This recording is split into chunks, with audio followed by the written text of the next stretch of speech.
Hello and welcome here. I have something very special to share with you that we started making in the Southern Magnolia Boho retreat last week in North Carolina. And it was a big undertaking, but for me, I had not done so much hand stitching on the cover. And that's what took me a lot of time. And then I started to fall behind in some of my other projects, but that was fine with me. I knew that I had some fabrics and things at home that I wanted to incorporate, and I had a great idea for the spine. So I was fine to just do what I could in the class during the day and then finish it up at home this week, which is what I've done. It is now a sister companion to this journal. I think I called it Sweet Magnolia, maybe. I can't remember. But what I'm going to do is keep my memories and stuff, memorabilia that I collected along the way last week, and keep it in this journal. So this was our project, and it was a boho style journal, which I haven't done for a number of years, but Sheila and Randi know my color selection very well, probably better than I did. And they gave me this beautiful blush silk that I've used as my cover, and then a lot of the inside decorations and the beads and so on were exactly my taste. So I was very, very pleased with what I was given to work with. We made these beautiful petals and then decorated them with embellished trims and slow stitched them in to place, and then hand beaded each one of these beads. And then what I did when I came home was I stitched around the focal point and adhered these down permanently. But what I was probably the most excited about sharing was the spine technique that I came up with. You know how I love to do the button spine. Well, this particular journal was made to be 4 signatures of 10 pages each. And usually I just do 1 signature these days, very full, up to 25 pages. And so what I did with the pages we were given was I divided it into 2 signatures of 20 pages each. So I've got 2 signatures, and I was just thinking, how can I attach them and still do a button spine but make it unique? So I came up with this. It's the cross stitch spine. It's got 7 holes, and then I've got these beautiful mother of pearl button flowers that I believe I got them from Susie, and they were just perfect for this project. So I was very pleased. I hope you can see it. It was pretty tricky to sew together, but it's on there securely and firmly and successfully. It's always like a milestone. Once you've sewn the spine in, you can just kind of relax, and it's downhill all the way after that. At least I find that with the journals that I create, because I do the signatures first and then the cover. So the goal in the class was to do a hidden spine, which I personally just don't care for, so I did my button spine. But the fabrics and everything that we were given, like I said, are just absolutely beautiful. Just so pretty. Lots of gold. And then what I did was I did something different. I didn't start out my signatures with a digital image. Instead, I used a book page, and then I did all the laces cascading down the bottom. We were given some laces in the class, and they were shorter, so I couldn't do the page size, and that was fine. I was totally fine to do this technique, which I've done before. Some of the pages had to be reinforced because they were very old and fragile, so they started to crack once they folded. But what I'm going to do is just go through it, and it's at this moment it is pretty blank. I have something that I want to put inside, and I'll tell you more about that later. So we've got book page and this beautiful, absolutely beautiful blush colored trim with the butterfly embroidery on the bottom of it.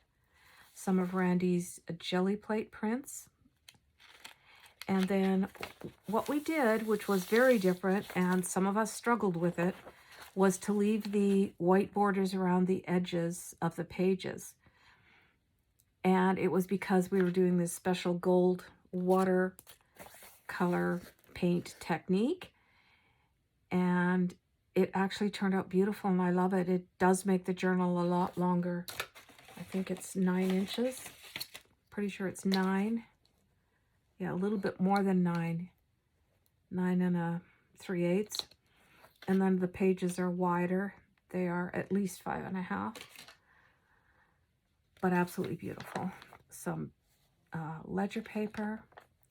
Sheila's bling trim throughout. Music paper. Some more jelly print paper. This has an opal sheen to it. It's just beautiful.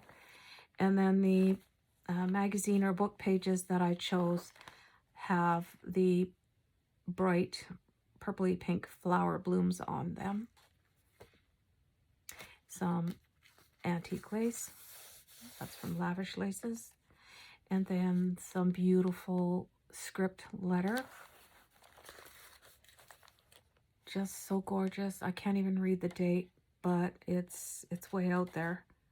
And it actually looks like German or Dutch, 1873. There you go, antique paper. Beautiful digitals are created by Jennifer Stevens from A Trace of Sparkle. And we've got some lovely charms and dangles on the bottom. I think most of those were made by Sheila. Sheila from Boho Daydreams. Some rag paper. And I've done a wallpaper triple pocket on this side. And this is a short page, a page that I've folded vertically rather than horizontally, and then it's got the tuck spots on the bottom. There's ledger paper, some more jelly print paper, some book paper with a tuck at the top, and then I've added a little lace pocket on this side with a dangle, some very bright boho paper, and I've added some of Sheila's trim to the bottom. Some beautiful digitals here. French book page, that's in the center of the first signature.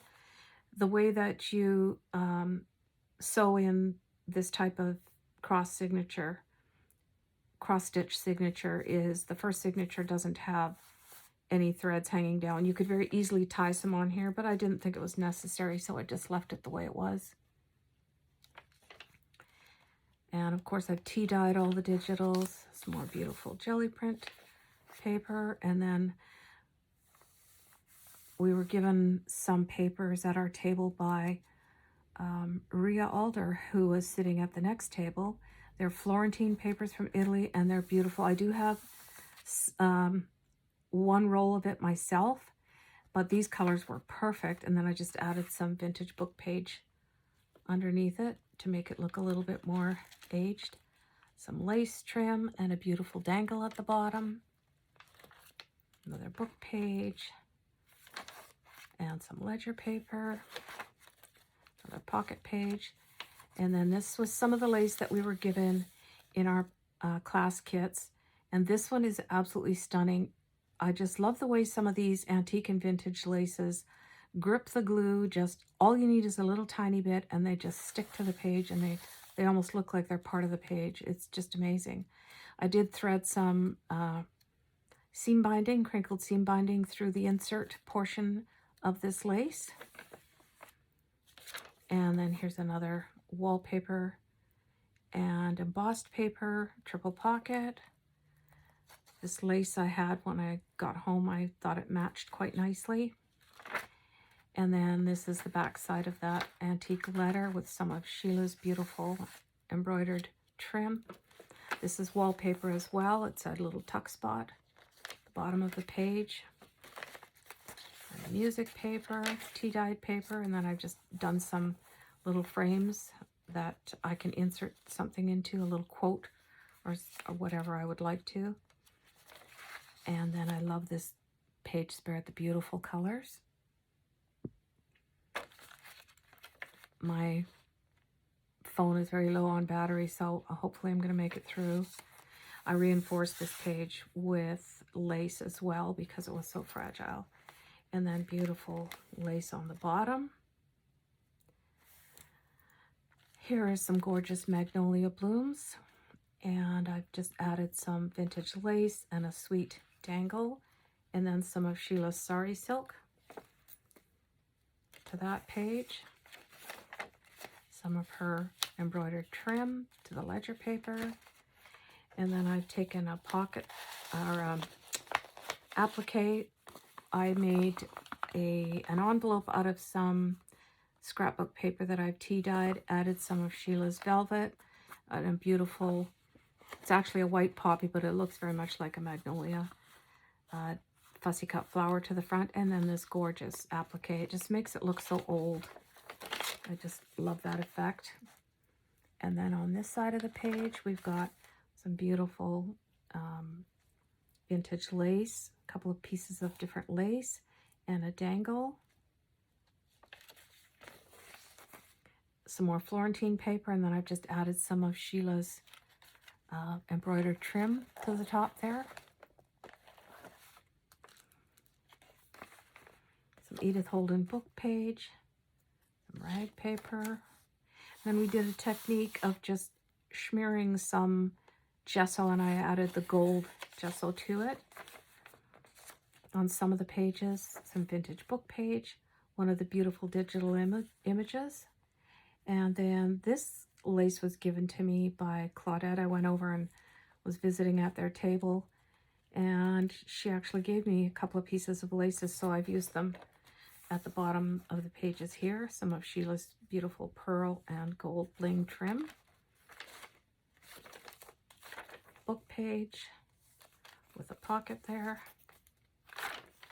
And then just a heart-shaped paper doily where I watercolor painted gold onto the edges. This is some flocked wallpaper. Triple pocket on that side. Some more ledger paper. It was interesting to see the different colors of people's printers, how their digitals look. They all looked a little bit different because our techniques are different. I use a laser printer, and then I tea dye my papers, so it's quite different. But I love that effect. More of Sheila's beautiful green trim on this side of the ledger paper. And then her trim here as well that I've made into a swatch card. This pink was very bright, but I do love it with this bow that she tied onto one of our items, and I'm going to incorporate it into the journal somehow. It's just so beautiful, and if I untie it, I'll never get it back together the way she had it, so I'm leaving it the way it is.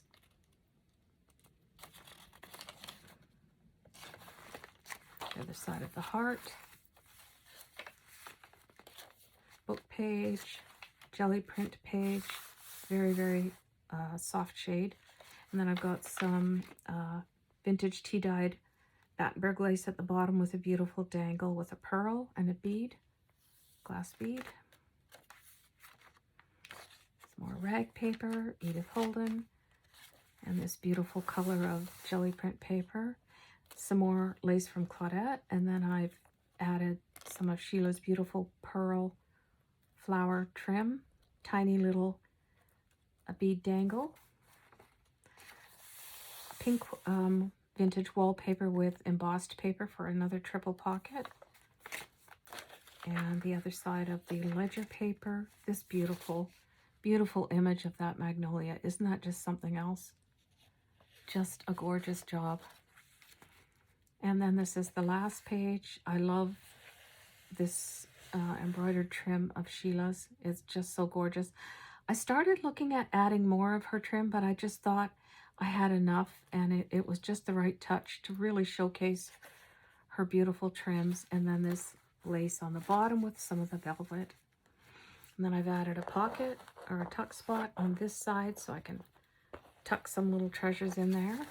And then the back is very plain. So that's it. Another quick look at the spine, the button cross-stitch spine. And I'm so pleased with this journal. I'll be keeping it for myself because of all the work I put into it, and it means so much to me. Thank you for taking a look, and I hope you're having a great day.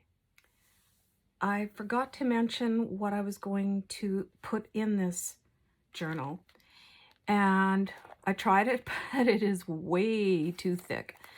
So I'm going to have to change my mind on that, but that's okay.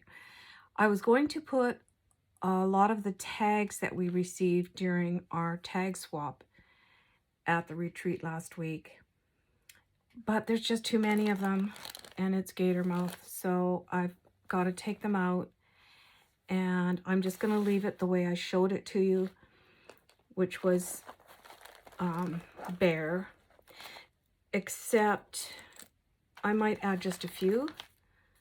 I was just thinking it would be such a nice token of appreciation. This was a really spectacular table gift from one of my new friends. Isn't that just stunning? Just absolutely love it. And I'm just trying to find the center strings because I noticed I forgot to show you my dangles. So here they are. These are from the beads. The pink and white ones are from Sheila and Randi that were in our class kit packages. This dangle on the bottom, the pink one, is mine from my stash. And then this is an earring from a vintage pair of earrings that I got while we were antique shopping as the last day of our special event. So that's it. That's all I wanted to share with you this morning.